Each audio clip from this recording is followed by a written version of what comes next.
pleasure to serve as a moderator for today's Ask an MS Expert webinar. I'm John Strum, and I'm the host of the Real Talk MS podcast. Each week, Real Talk MS reaches thousands of people in more than 90 countries around the world with the news that people affected by MS need to know. I'm also a non-scientist member of the International Progressive MS Alliance Scientific Steering Committee, where I work to ensure that the perspectives and priorities of families affected by progressive MS are represented in all of the projects and work undertaken by the Alliance. I'm a district activist leader for the National MS Society, and I also chair the Society's California Government Relations Advisory Committee. My wife, Jean, lived with progressive MS for 23 years, so I've had a front row seat experiencing all the ways that MS can impact a family. I'm thrilled to be with you today. People are continuing to join the webinar, so let's give them another few seconds and then we will get started.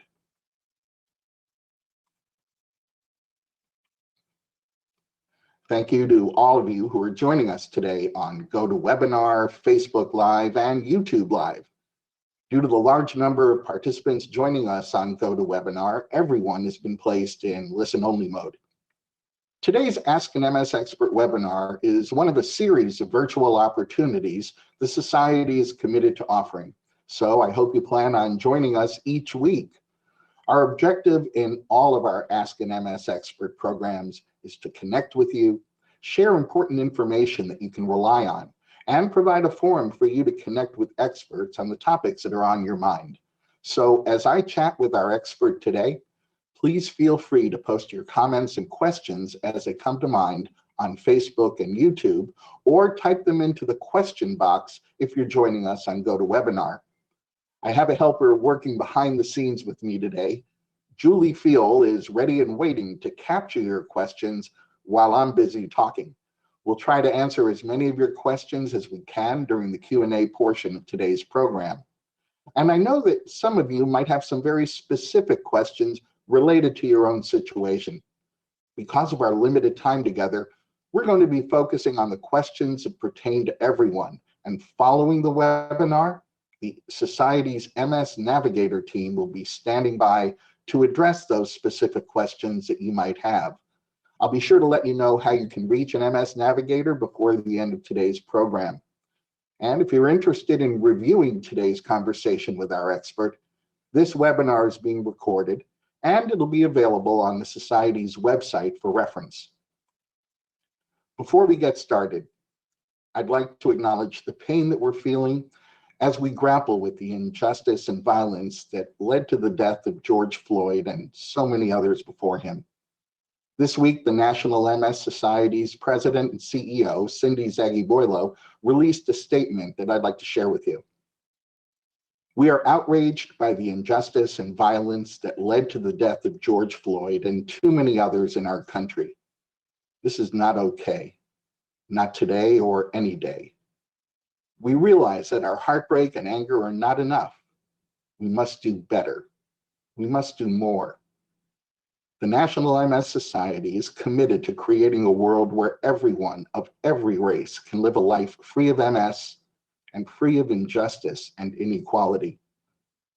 We recognize the effects of MS on the Black community are magnified by the inequities in our healthcare system. We will not be successful in finding the cure until we confront and address these inequities. The disparities that keep Black people from receiving today's care must not keep them from receiving tomorrow's cure. We are a movement by and for people affected by MS. We are listening. We stand with you today and every day. And I'll just add an amen to that and share my own opinion that the inequities in our healthcare system represent just a single aspect of the injustices that members of the Black community have endured and continue to endure. They say that recognizing that you have a problem is the first step towards solving it. I think it's finally becoming clear to more people than ever before that we have a problem. And I'm hopeful that our country is about to turn a corner on beginning to right these terrible wrongs. Over the past several weeks, we've heard from people at all stages of life who are living with MS and wondering if there's anything they specifically should be doing to manage their multiple sclerosis. Some of you are also wondering what you should plan for as you continue to age with MS. So today, we'll be focusing on MS through different life stages. We'll be talking with board-certified neurologist Dr. Jennifer Graves, an associate professor of neuroscience at UC San Diego Health.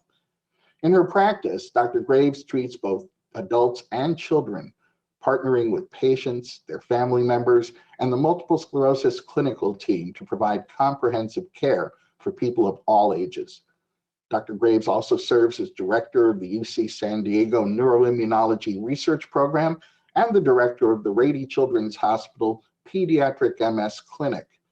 She studies how age affects patients' experience of, along with the genetic, environmental, and sex-related risk factors that drive clinical outcome in MS.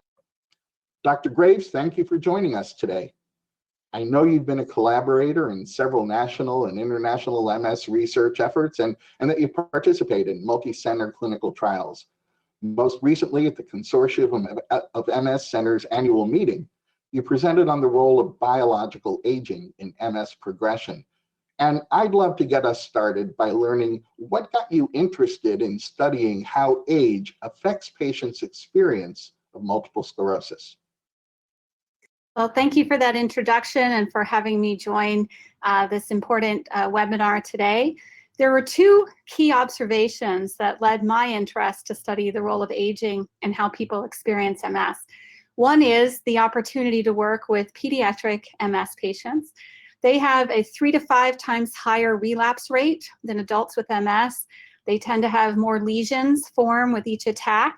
They have a very inflammatory form of the disease and yet recover better from their relapses than do older adults who experience a relapse. And they don't get the progressive forms of the disease. They don't get secondary or primary progressive MS. The other key observation is looking at the fact that most individuals who do end up suffering with a progressive form of the disease, secondary or primary progressive, that tends to occur around the age of 45. There are exceptions, of course, but just looking at the difference in phenotype purely by chronological age led me to want to investigate the role of chronological age as well as biological age. By biological age, birth date doesn't dictate everything about the age of our nervous system and our immune system, but generally biological age, of course, correlates with your birthday. The other thing is our colleagues in immunology and infectious disease have long understood that the immune system changes throughout development. There are changes in various inflammatory molecules and cells from childhood through adolescence, through young adulthood and older adulthood. So all of those observations led me to want to investigate how this could impact how people are experiencing their MS. You know, the childbearing years represent an important stage of life for women, and that stage of life poses new questions for women living with MS. We've heard from Mary, who wrote that she was diagnosed in her early 20s and in general has been able to manage her MS well through medication, eating healthy, and exercising regularly.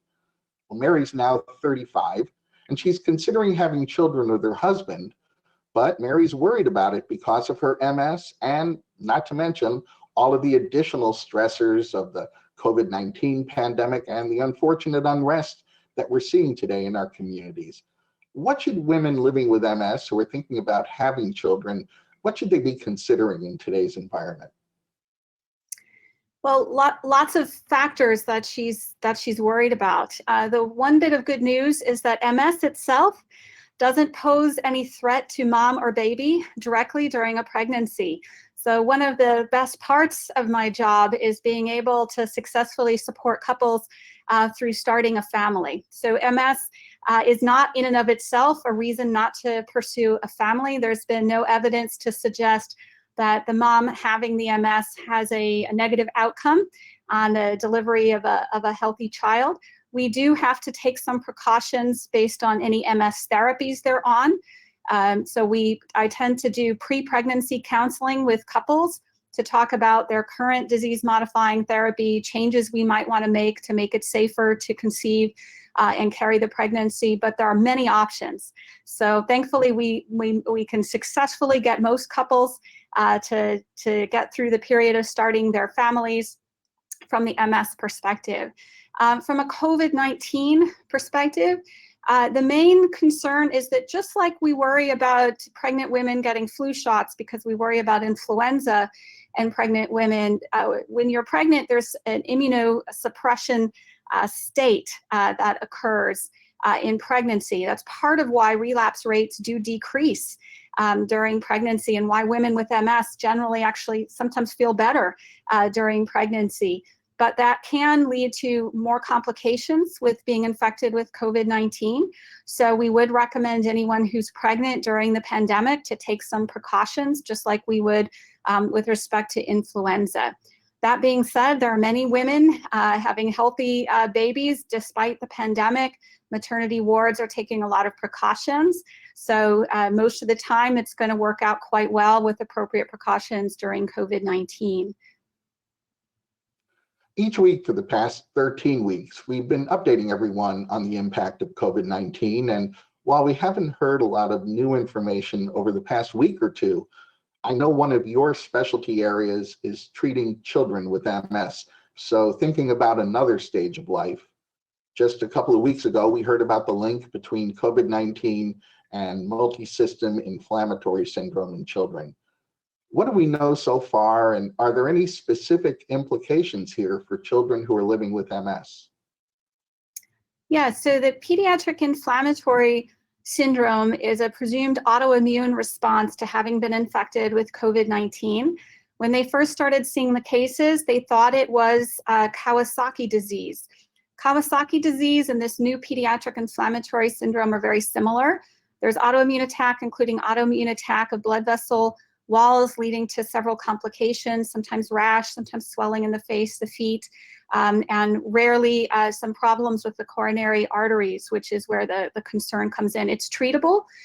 Most of the patients are being treated with IVIG or other immunosuppressants, and if it's caught early, some of those kids do fairly well.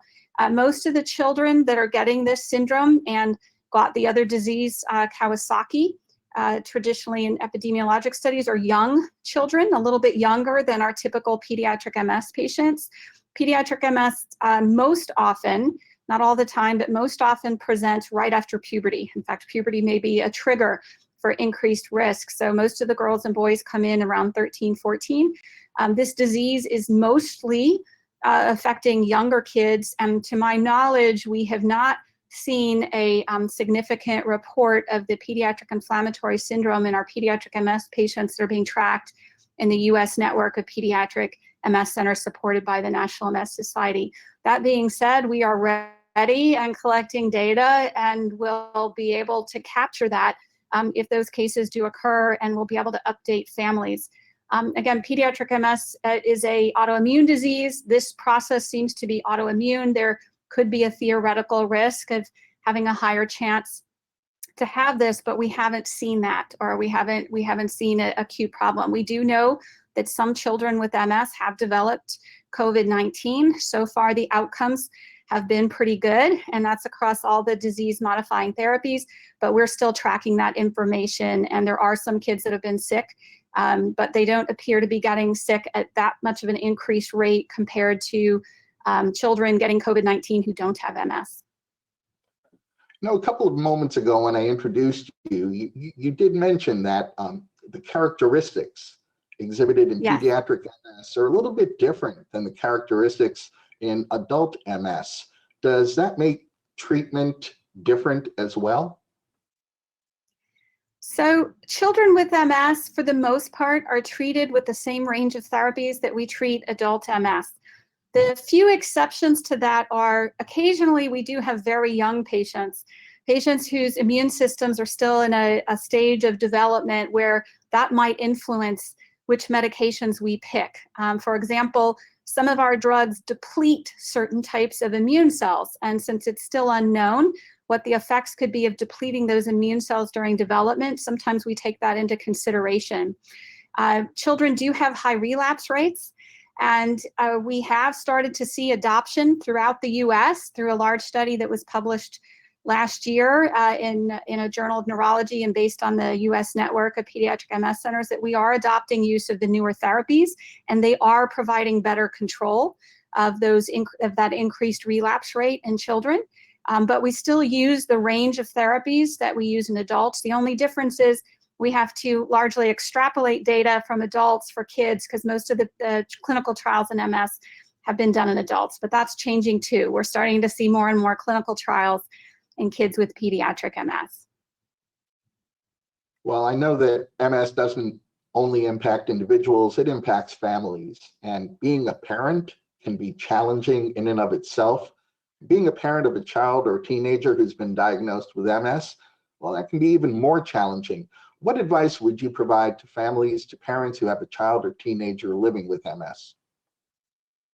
Yeah, so we at a lot of the specialty pediatric MS centers, we very much try to treat the whole family unit. We want the parents to be involved. Sometimes it's important. We hold family days to get the children involved. Sometimes the siblings need to have a good understanding of what's happening with their brother or sister who's living with MS. So it is important to provide education. We have lots of ways to try to give that education at these specialty centers. We have online resources, we have telephone groups. When I'm sitting down with the family, there are a few things that it's really important for the family to understand. Not only does the patient have these attacks, have inflammation in the brain, and we have to treat that with these disease-modifying therapies, but there are other aspects of the disease, the chronic symptoms of the disease that we need to address. And mood and anxiety are very common symptoms. They're common in all individuals with MS, but there's a lot of difficulty with mood and anxiety during adolescence to begin with, and then managing a chronic illness and one in which the brain is directly involved, we can see problems with mood and anxiety. So I spend a lot of time educating the patient and the family about how to reach out if those symptoms become an issue.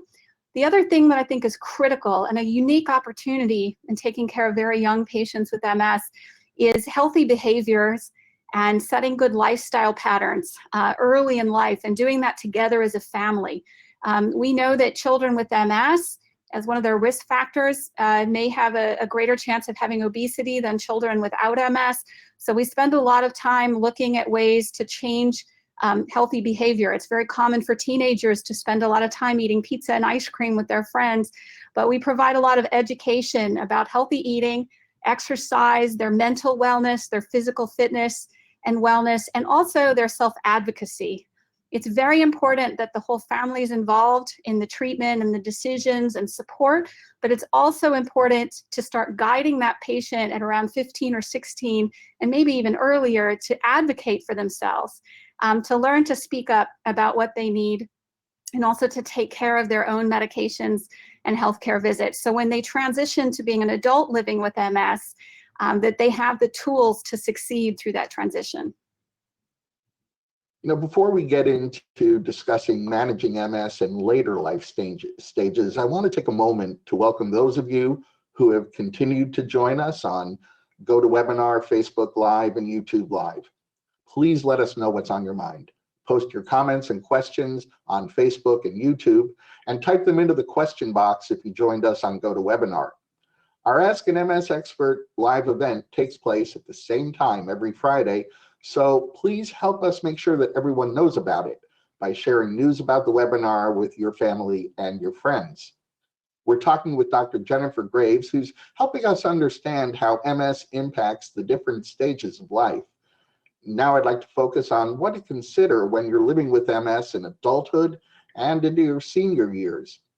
We heard from Shirley and Jacqueline, who want to learn more on the topic of MS and aging. Shirley asked how MS affects the aging process and how to better cope with both. Jacqueline also mentions that she's in her 40s, and she's wondering what most people with MS are experiencing when they hit their 40s. Dr. Graves, what can you tell Shirley and Jacqueline about MS and the aging process? Does aging have an impact on the progression of the disease? Yes, so of course everybody lives their own story with MS, and there's an exception to every rule. But on average, chronological age, which just means looking at your birth date and how you're doing with MS, chronological age is associated with accumulation of more disability. So for example, if you are diagnosed with MS at 20, by 25, you may not have accumulated as much disability, but if you're diagnosed at 45 or 50, you are at higher risk of having more disability accumulation. Like I said, there's an exception to every rule, and there's strategies to try to mitigate that, but we are more concerned about accumulation of disability in older individuals. For some, there's two parts to the question. One of them is, can MS actually accelerate your aging? There are a few papers in the literature that have raised the issue of whether having the inflammatory attacks could prematurely age the immune system. In my own work, that hasn't seemed to be the case. For reproductive aging, we don't see accelerated menopause in women with MS, and we did not see accelerated loss of what's called a telomere. There's a biological clock in your cells. It's called a telomere. It shortens for all of us over time as we age. We didn't see that being accelerated by MS, but there's a lot more to be studied, particularly in people who might have very aggressive forms of MS. Rather, we're interested in how the aging process is interacting with the MS process and how it might be contributing. One thing that I think is very important is for us to consider when we study drugs in people with MS over the age of 45 is understanding what state the immune system is in. And we might be able to develop even better treatments for progressive MS by looking at how the immune system and the brain is aging in that one individual. But the good news is your birth date doesn't determine everything. There is a concept called biological age. So people who tend to lead a healthy lifestyle, tend to have a lot more exercise, tend to actually be younger than what their birth date indicates. So we might get more precision in understanding the role of aging by looking at biological age in addition to chronological age. So other than discovering the fountain of youth, what can people at this stage in adulthood, what can they do to help their long-term health outcomes?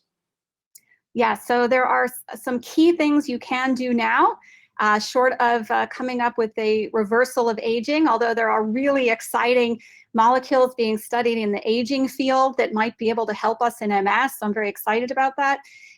But for now, exercise is one of the key things. So those telomeres, those biological clocks in our cells, the one thing that has been shown by Nobel laureate Elizabeth Blackburn and others that can reverse that process or support the telomeres, decrease biological aging is exercise.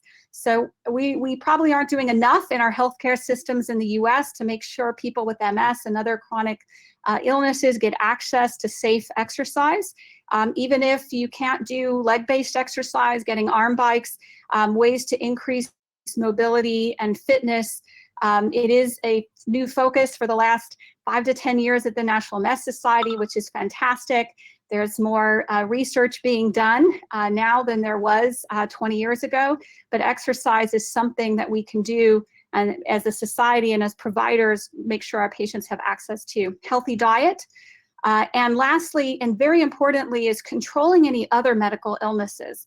As we age, we become at higher risk for having cholesterol disease, having problems with blood pressure, developing diabetes, and all of those things can contribute to faster disability. And that's one of the key things we're looking at when we look at the association of age with MS, is how much of that is driven by the development of other diseases. So that's something we can act on. We can make sure our patients get good primary care, that they're getting appropriate screenings, that we're controlling blood pressure, diabetes, and managing all those other what we call comorbid illnesses that could worsen course with MS. Suzanne wrote that she'd like to know more about MS after the age of 65. We also heard from Alan, who says he's 63 years old and he's thinking about stopping his disease-modifying therapy, but he's still wondering whether that's a good idea. Dr. Graves, what should people in their senior years consider when it comes to their MS and disease-modifying therapies? Are there different risk factors to be considered here? And maybe you can also add any general advice you might provide to people living in their senior years with MS. Yes, so those are all excellent points and questions. I'll start with the DMT. So we do know that relapse rate is related to chronological age. Children with MS may have on average 2 relapses a year. People in their 20s and 30s may on average have a relapse every 1 to 2 years. And as you get older, the chance of relapsing drops further. So maybe 1 every 3 to 4 or 5 years. So naturally, the relapse rate for most individuals decreases with age. There's always an exception to the rule, and it's always important to have a conversation with your MS provider about what your specific story with MS has been. But in a recent study from the Cleveland Clinic, based out of, or led by the Cleveland Clinic in Las Vegas, they looked at, in their clinic, it was a retrospective study, so not the same as what we consider the highest level of evidence, a clinical trial, but in a retrospective study, they looked at 170 people living with MS who were over the age of 60, and they made a decision with the provider, or they decided on their own to stop their disease-modifying therapy. Of those 170, only 1 suffered a relapse. A couple others developed a new lesion on the MRI, but that's a very small number, and certainly indicates that it may be safe because of the changes in the immune system in the 50s and 60s, it may be safe to consider stopping your disease-modifying therapy. That being said, there's always exceptions to the rule. There may be some biologically young folks in their 60s and 70s that still could have a risk of having a relapse, and you should discuss it with your physician. But there are randomized trials ongoing now, which would be even higher evidence to suggest it's safe to consider stopping disease-modifying therapy after 60. The other issue in the 50s, 60s, 70s with MS and 80s with MS is to consider safety. Some of our drugs may have some effects on the immune system that could be potentially causing more risk in those who are older. Again, because of the natural aging, it's a natural aging process that happens to the immune system that decreases capacity to fight infections. That's why folks in their 60s have to start taking more vaccines again, is to boost the function of the immune system. So we do worry about benefit versus risk with some medications. For other medications, there's less risk concern. So with the natural decline in the relapse rate and possible safety of stopping and possible increased safety issues, it is becoming a more common practice to discuss with patients when to stop the DMTs. You know, many of the people who are joining us with progressive MS want to hear about whatever research might be going on specific to progressive MS. We heard from John, who says he's in his 70s, and John's been living with progressive MS for 20 years. He'd like to hear about anything promising on progressive MS research. So Dr. Graves, is there anything you or your colleagues might be working on related to progressive MS that you're particularly excited about? Yeah, I'm very excited to start to see this pivot to really focus on the biology of people living with MS over age 50. And some of the things that excite me personally that are an extension of some of my own work are the biological aging field outside of MS has already started clinical trials to try to remove things called senescent cells. So those are cells in the immune system that aren't going to replicate anymore. They're older cells, but they might be putting out chemicals that are promoting continuous inflammation that could be relevant to MS. So part of what my research is to try to connect the dots between the biology that's being studied outside the arena of MS and what we know in MS patients to see if we can connect those dots and take advantage of those approaches to try to reduce senescent cells in our bodies to promote decreases in the processes that drive progressive MS. Along the same lines, there's work largely coming out of the UK, but other places as well, looking at in older individuals with or without MS, there is a decreased capacity to remyelinate and repair in the brain. And it appears that you can overcome that with some molecules or removing some inhibitors from young blood or from young individuals. So there is something very specific biologically that's inhibiting that process.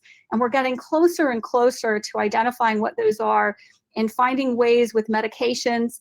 There are some trials underway looking at very commonly used medications that might be able to reverse that process and kind of shift our cells to a younger state to allow us to repair better and decrease the amounts of progression.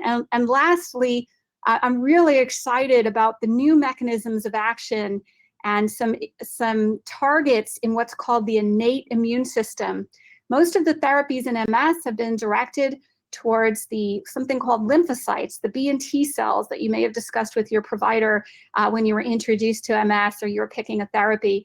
But now we're focusing in on what we call resident innate immune cells that reside in the brain, that reside in the areas that are worsening in progressive and often also in relapsing MS. And by picking new targets, we might start to see some effects in progressive disease that we haven't seen with the more peripheral immune cell targets that have been in the traditional therapies. Well, thank you, Dr. Graves, for sharing your expertise on managing MS through the different stages of life.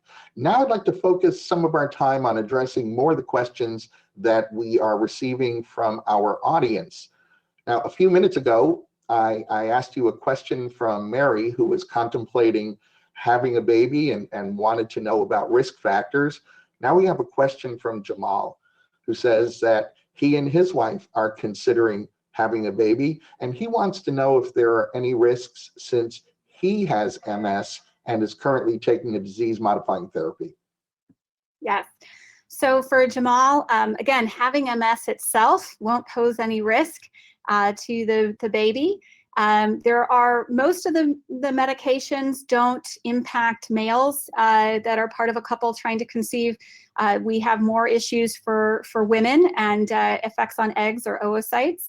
But there are one or two drugs that we have some concerns for men. One of them, teriflunomide, there could be effects. So we do generally wash that drug out when a gentleman expresses the great news that they're going to try to start a family. So there are a few medications where we have to take that into account. But otherwise, again, we can usually support the couple and help them get through what is a often very joyous event in an MS patient's life. Just a few things to take into consideration for one or two of the medications we commonly use. Andrea is considering starting a family, and she's wondering if having MS will make it harder for her to get pregnant. Excellent question. I get that quite a bit, and in my work, I've really enjoyed developing a practice doing pre-pregnancy counseling. So the good news is, based on most of the literature, including my own research, it does not look like there's any infertility directly related to having MS. Very rarely, and more commonly a couple decades ago, when we didn't have all the current DMTs and we used chemotherapies more often in MS, some of those chemotherapies had issues on fertility. But the literature, upon my review and in our own work, looking at a fertility hormone in women, we found no significant differences in the fertility hormone that we measured in women with MS versus healthy controls. And in my experience in practice, women with MS do not have an increased rate of, or men have an increased rate of infertility. Now, unfortunately, for couples in the United States, 15% of all couples, regardless of whether you have MS or not, can have fertility issues. And people with MS aren't protected from that. So on average, in an MS practice, 10 to 15% of couples may have an issue because, that's just the rate in the population, not because of the MS. In that case, I do have a specific approach if that is something that someone is facing. In the US, the obstetrical societies usually recommend trying for 12 months before going to a fertility expert. In MS, the main difference is I shorten that to 6 months. And the reason for that is when we are planning a pregnancy, sometimes I have to change medications, adjust symptomatic medications, and we don't like MS patients to have to suffer through more symptoms while they're trying to get pregnant. So generally, I recommend trying for 6 months naturally. And if you're not successful, we'll go ahead and get a fertility consult just to be sure. But it's not because of the MS. It's because we don't want to have them wait on their medications or their desired medications they want to use while they're trying to get pregnant. Nancy wants to know that since she has MS, Is her child at an increased risk of developing MS? Very good question, very common question that I get.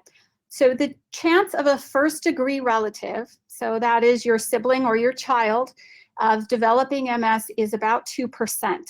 I often state it the other way. When you're planning a pregnancy, there's a 98% chance your child will not have MS. And rarely would I ever, or have I ever, had someone not start a family because of that risk. It's a very low risk. It is higher than the general population.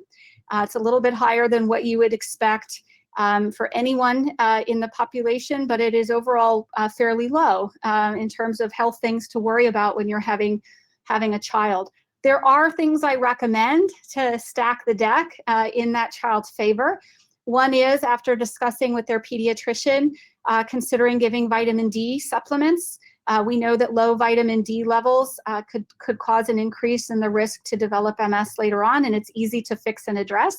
So depending on where you live, I spent a long time in foggy San Francisco. Everybody had low vitamin D, all the kids, my kids, everybody had low vitamin D.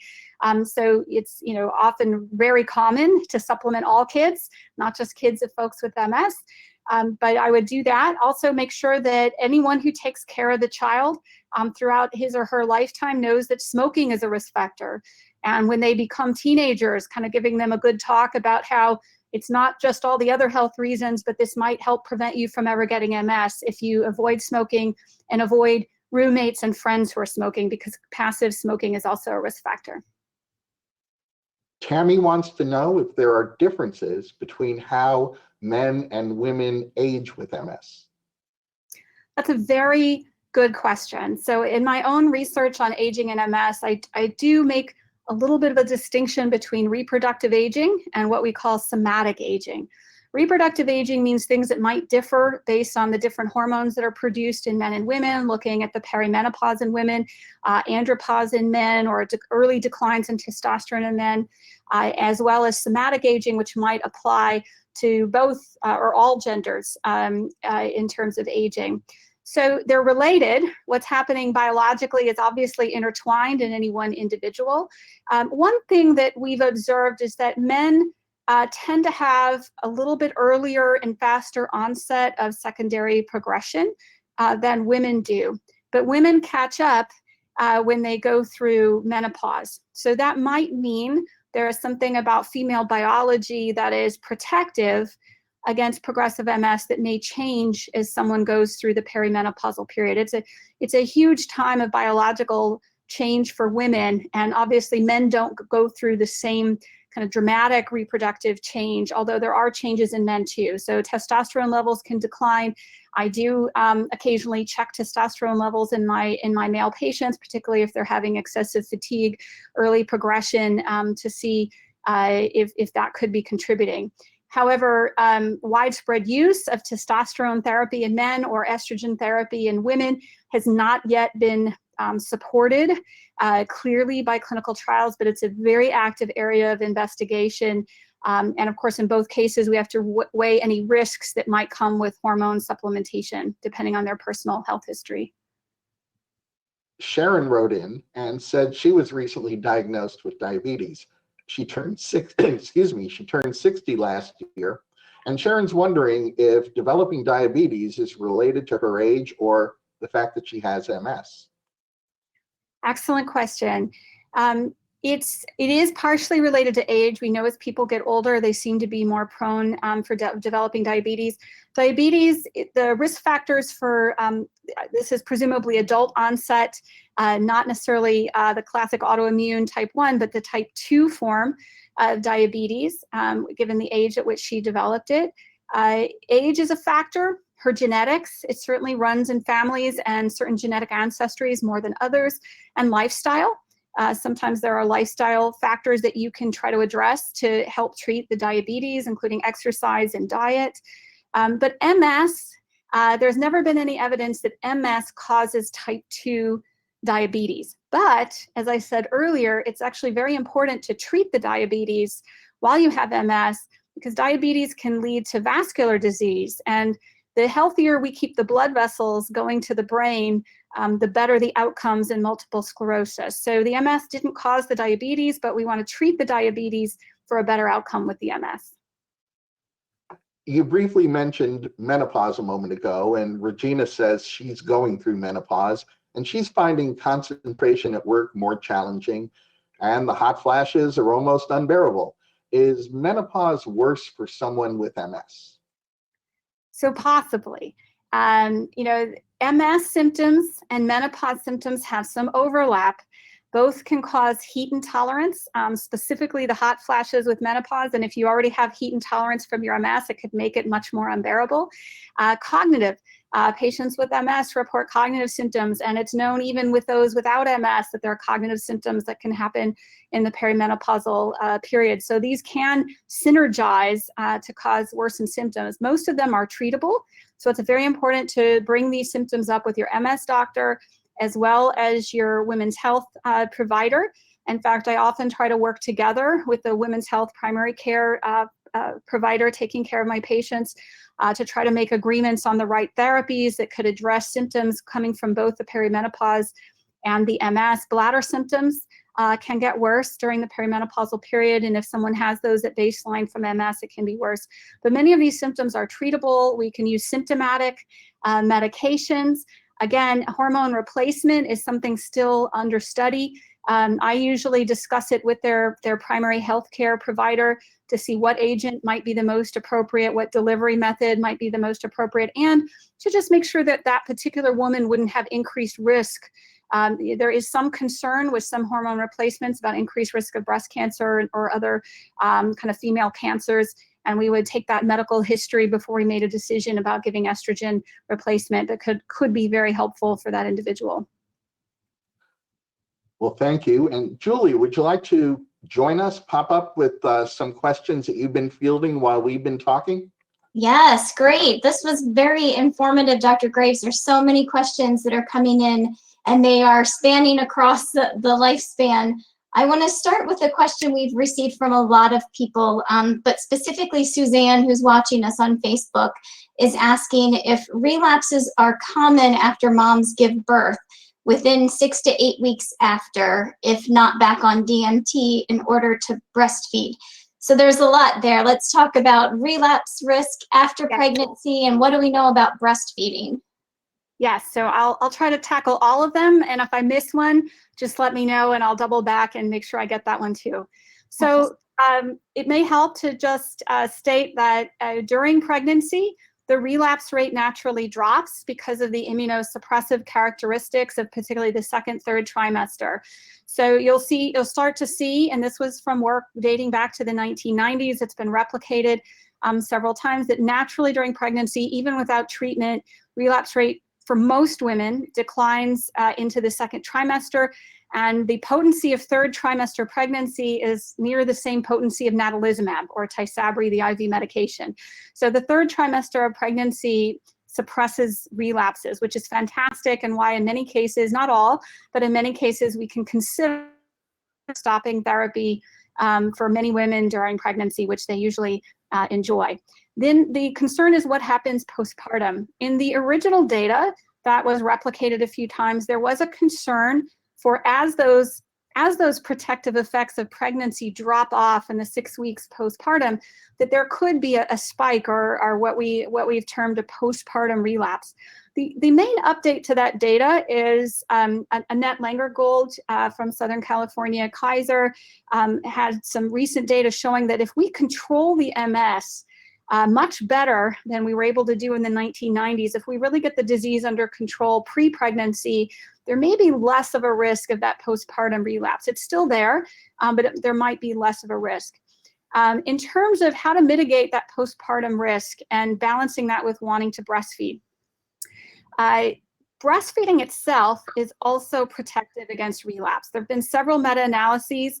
What does that mean? A meta-analysis means we look at like 10, 15 studies, pool all that data together, look at what the truth might be, and overall our estimates, and again, all we can do is estimate the real truth, but our estimates of that truth is that breastfeeding is protective. So if you exclusively breastfeed, meaning no supplementation with bottle feeding, if you exclusively breastfeed, that may control your risk of relapse, and you might not have to resume your disease-modifying therapy. Now, some folks with MS have pretty aggressive MS. They have really high relapse rates, and they might be nervous about relying on breastfeeding. The breastfeeding efficacy at preventing relapse rate looks a little less than the 3rd trimester of pregnancy. There are some options of treatments that you might be able to consider. Some of those options, I'll be circumspect here just because not all of them have necessarily been studied in a formal clinical trial or been approved by the FDA for this purpose. But there are several safety studies looking at a few drugs that might be reasonable to use even while breastfeeding.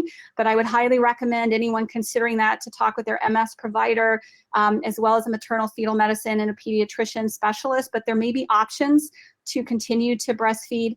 Some of the medications we take, even if a little bit's transferred in the breast milk, would be chewed up by the baby's stomach and might be safe. So you could talk about that if you happen to have really aggressive MS. But for many women, I get them through without starting their DMT. What we do is I check on them 3 to 6 weeks postpartum to see how things are going. And then often around 4 months, I'll offer to do an MRI. We can do MRIs with gadolinium.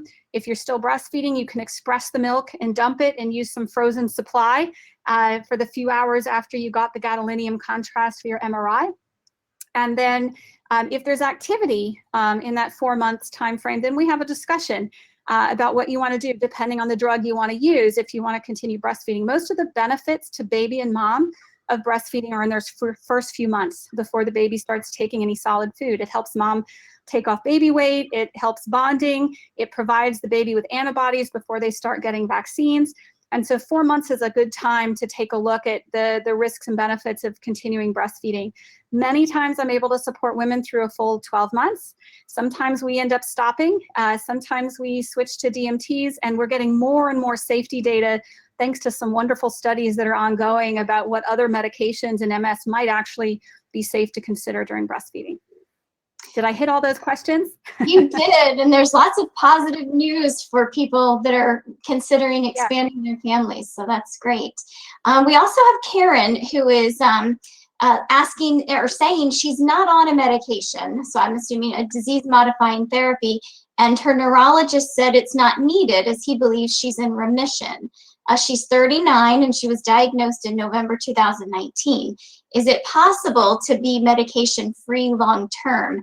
And I brought this forward not to specifically, not that you understand Karen's specific case, but can you talk to us about, who should be on a DMT and when and for how long? You talked about stopping DMTs as people age, but for someone who's 39, what would you recommend for that age group?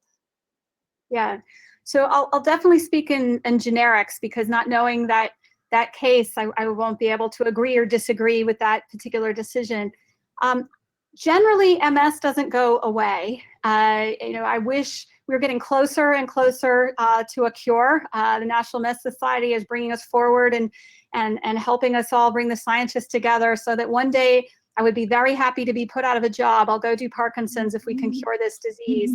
So, please, someone put me out of the job, and I'll be ecstatic to hand out the cure.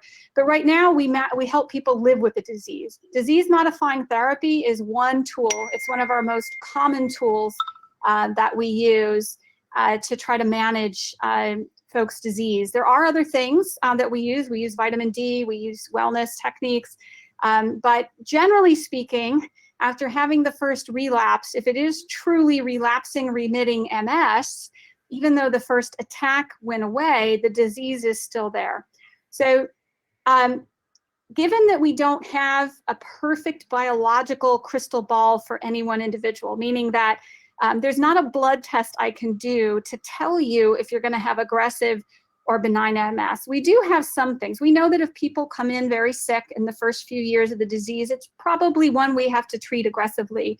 So it's not as if we have no information, but we don't have a blood test that says you're going to have very mild disease that might get away with no disease-modifying therapy, or you're going to have more aggressive disease. So generally, the recommendation in the MS field is, unless there's a clear contraindication, to consider a disease-modifying therapy if the patient is exhibiting signs of active relapsing, or even active secondary progressive MS. So generally, we do recommend it. We know that there is a small proportion of patients who live with MS who might have a pretty benign course of MS. I don't like calling any form of MS benign. I don't think that's a good term, but for lack of a better term, there are folks that retain their walking function and their cognitive function better than others. We are trying to study them genetically and immunologically so we could understand that and why they tend to fare a little bit better. And we know something about that, but we don't have a good way to predict for sure. So on average, we recommend considering a disease-modifying therapy, but there may be some specific issues in this situation that led the doctor to make that decision. But generally, if you're under the age of 45 or 50, we consider a disease-modifying therapy. Great. And then we've talked a lot about aging, but we have a question from Patty. She's asking, what about people who are diagnosed with MS later in life, in their 60s? Does a later diagnosis have any implications for a prognosis, good or bad? It's a really good question, and there's a lot of interesting literature about this. And there's literature, and then there's my personal experience, and I'm going to share the latter first, which is atypical for me. I'm so focused on stats and epidemiology, but in my practice, I've really seen the gamut of people who are diagnosed later in life. I have made the diagnosis in folks as old as 79 who didn't know that they had it. And a couple things could be happening. In some cases, it could be they've actually been living with MS for quite some time. And when we look at the MRI, maybe they've just had very mild symptoms. They've been in that category of individuals who were on a milder trajectory. And we also know from some studies that where people, after they pass away, their 70s, 80s, 90s, they got an autopsy for other reasons, and MS was discovered, and yet the patient's family said they never knew the patient had MS. So some people who are presenting with MS in older stages of life, I think, may have had the disease and it's been milder. And in that case, there might be a good prognosis because they've actually lived with this for a long time and it didn't manifest with severe symptoms. There are others who seem to truly have new onset disease in their 60s and 70s. As many of you know, mononucleosis, Epstein-Barr virus, is one of the risk factors for MS. And I remember as a resident, there was a case that really stood out. A woman was babysitting her teenagers for her daughter, and they all got mono, and she got mono at the age of 61 and came to me with MS at 65. And her MS very much looked like a 20-year-old's version of MS. So an exception to some of the things that I said earlier, did not have heavy burden of progressive disease, looked more relapsing. But others have published that maybe if you have later onset MS, there could be some risk of accumulating disability faster than if you had onset at 10 or 20 years old, and that again is this interaction with the aging process, about also interaction if you happen to also have heart disease or diabetes or hypertension. All of those things can complicate it. So I've certainly seen a spectrum, and in some cases it means maybe you're in a better category, and in other cases maybe at higher risk for disability. So you would want to talk with your provider very carefully about whether or not to start disease modifying therapy, depending on how active it looks on the MRI and clinically. Well, thanks, Julie. Thanks to all of you who submitted your comments and questions. And thank you, Dr. Jennifer Graves, for being with us today. I think that one of the best things that anyone can do for themselves, especially during these crazy times, is to make sure that the information they're getting is credible and reliable. So we'd like to share some resources with you, and these are resources that you can count on to be current and credible. First off, I'd like to acknowledge that we're in the midst of an emotionally difficult time for so many people. And I want to make sure that you're aware of some resources that are available if you find yourself in emotional crisis. The National Suicide Prevention Lifeline is available 24/7. They offer free and confidential support for people in distress, as well as suicide prevention and crisis resources for you or your loved ones. And you can reach them by calling 1-800-273-TALK. The National MS Society's MS Navigator team can also connect you to support groups and other support resources that can help. And since we've been talking about MS through different life stages, I want to remind you that there are support groups for teens living with MS as well as adults. I also want to circle back to something that I said earlier. If we were unable to get to your questions today, please know that the National MS Society's MS Navigator team is available to answer those specific questions and connect you to the very best resources. I'll share all the ways that you can connect with an MS Navigator in just a moment. And you can always check the Society's website at nationalmssociety.org/COVID-19 for complete updated information on COVID-19 and MS. Every week on the Real Talk MS podcast, I continue the conversation that we start here. So I hope you can take a few minutes and give Real Talk MS a listen. You'll find Real Talk MS at realtalkms.com, Apple Podcasts, Google Podcasts, Spotify, Pandora, or wherever you find your favorite podcasts. I promise that we share all the ways for you to contact an MS Navigator with your questions, and you can find them on the MS Society's website at nationalmssociety.org, or you can contact an MS Navigator by phone at 1-800-344-4867, or you can email an MS Navigator at contactusnmss@nmss.org. You can also connect with the National MS Society on your favorite social media channels, including Facebook, Instagram, Twitter, YouTube, and LinkedIn. And when you do, please make sure to like those social posts and subscribe to those social channels. And you want to make sure that you get on the Society's mailing list by signing up at their website. That way you'll receive regular updates on upcoming programs and the latest information on MS treatments, research, and how to live the very best life with MS. I'd like to thank Dr. Jennifer Graves for sharing her knowledge and insights with us today. And I'd like to thank everyone who's joined us today for your great questions. Please remember that a recording of this webinar is going to be available for your review on the Society's website at nationalmssociety.org/MSExpert. And MS Expert is all one word. Now I have a favor to ask each of you. Getting your feedback on today's webinar is important. So you'll see a survey pop up in a moment when we close out the webinar. And if you happen to be watching on Facebook Live, you'll see a link to that survey pinned to the comments section. And on YouTube, you'll find that link in the program description. Completing the survey makes a real difference. The information you provide helps us continuously improve, and it helps shape future programs. The survey only takes 1 minute, and it makes a huge difference. So please take a minute and fill it out.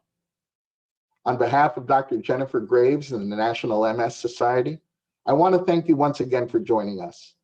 Please stay safe and make healthy choices.